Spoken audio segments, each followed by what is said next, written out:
Well, good evening, pharmacy aficionados. Welcome back again this month to www.salesystem.com.au.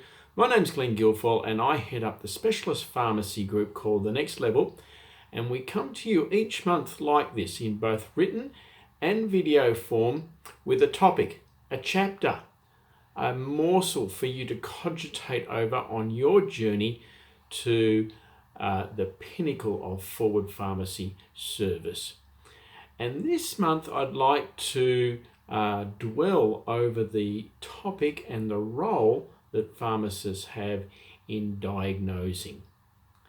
So the topic I put to you is to diagnose or to get to the root cause of the patient's condition. Tautology, well, most likely yes. That said, there seems to be quite a dichotomy in the thinking around the pharmacist's role in diagnosing in the retail pharmacy setting, which seems curious given the apparent inexorable trend towards pharmacists prescribing functions and role in minor ailments. Digesting a range of conversations I have been privy to over the course of this year across a range of domains that make up the retail pharmacy industry, views are as opposite as we don't diagnose to, well, we do, but because we don't conduct a physical examination like a doctor, we don't call it that, to, well, of course we do. So I asked myself, why such dissonance? Consulting Wikipedia, diagnosis simply means the process of determining which disease or condition explains a person's symptoms and signs. Sometimes I also hear confusion between treat and cure the disease or condition. Health Writer Hub tells us that cure implies there is a certainty that a medical condition will not be present after a medical intervention. However, many medical conditions, such as hypertension, have no cures and patient recovery is not common. Treatment, however, is a process that looks at other underlying risks that may contribute to high blood pressure. The word treatment is used in healthcare to imply a process to manage the disease or disorder and improve outcomes. In hosting discussions on how pharmacists can or should add value conversationally, further confusion reigns around the notion of signs versus symptoms when it comes to diagnosing. MedicineNet explains, a symptom is any subjective evidence of disease, while a sign is an objective evidence or any objective evidence of disease. Therefore, a symptom is a phenomenon that is experienced by the individual affected by the disease, while a sign is a phenomenon that can be detected by someone other than the individual affected by the disease. Now, aside from curious academia, what does it all matter?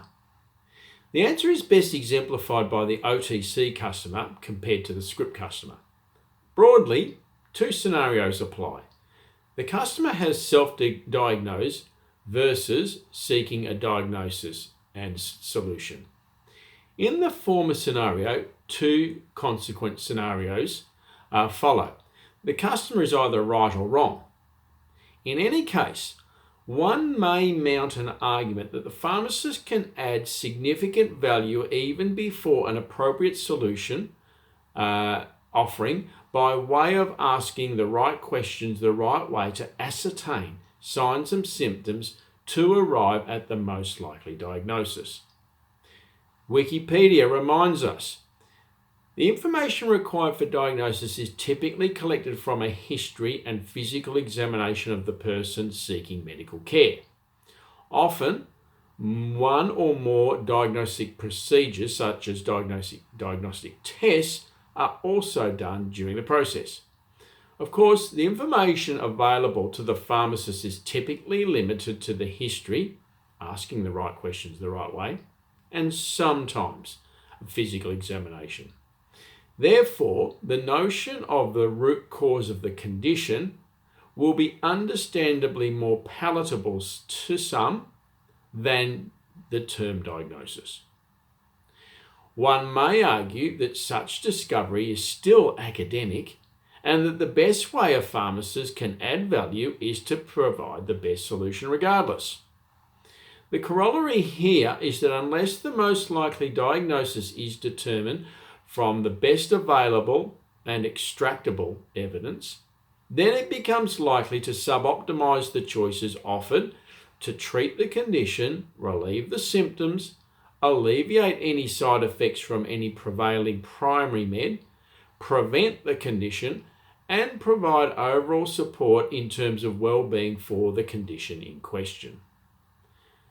Too often in retail pharmacy, based on studies conducted by the Next Level, the conversation conducted at the OTC counter either simply complies with customer instructions or focuses on symptomatic relief.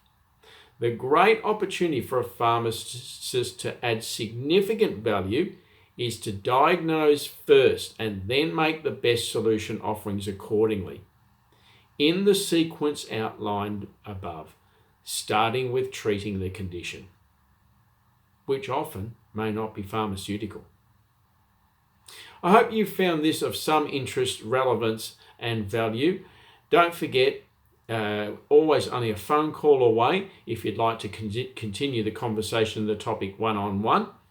In any case, I look forward to coming back to you next month with our next morsel on assisting you continuously improve your forward pharmacy service model. Thanks for checking us out.